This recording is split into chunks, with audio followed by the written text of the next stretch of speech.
सोचिए, उस इंसान के बारे में जिसने पहली बार इतिहास को लिखने की कोशिश की। तो जब कुछ लिखा नहीं जाता था तब बीता हुआ कल याद कैसे रहता था? इस शख्स का नाम था हेरोडोटस, 5वीं शताब्दी के यूनानी लेखक, जिन्हें फादर ऑफ हिस्ट्री भी कहते हैं।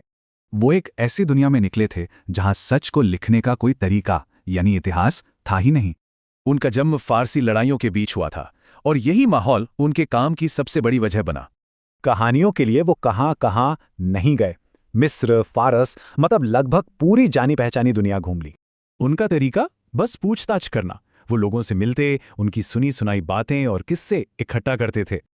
और इस सारी मेहनत का नतीजा उनका मशहूर काम द हिस्ट्रीज, जो 9 किताबों का एक संग्रह है।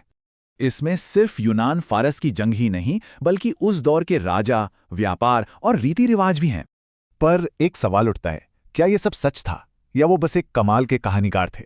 एक तरफ वो हर सुनी बात को दर्ज करते, दूसरी तरफ कई लोग मानते कि उनकी बातें बस किस्से कहानियां थीं। जैसे उन्होंने भारत की सोना खोदने वाली विशालकाय चींटियों के बारे में भी लिखा था। अब सोचिए जरा। तो सच और अफसानों का यही मेल उनके काम को इतना दिलचस्प और विवादित भी बनाता है। तो फिर सवाल ये है कि आज भी 2500 साल बाद हम हेरोडोटस को क्यों याद करते हैं? पहली बात, उन्होंने ही इतिहास लिखने की नींव रखी और उन पुरानी सभ्यताओं की जानकारी बचाई जो खो जाती। सिर्फ इतिहास ही नहीं, संस्कृतियों पर उनकी गहरी समझ की वजह से उन्हें फादर ऑफ एंथ्रोपोलॉजी भी कहते हैं।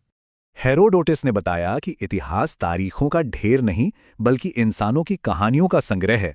ये हमें सोचने पे मजबूर करता है।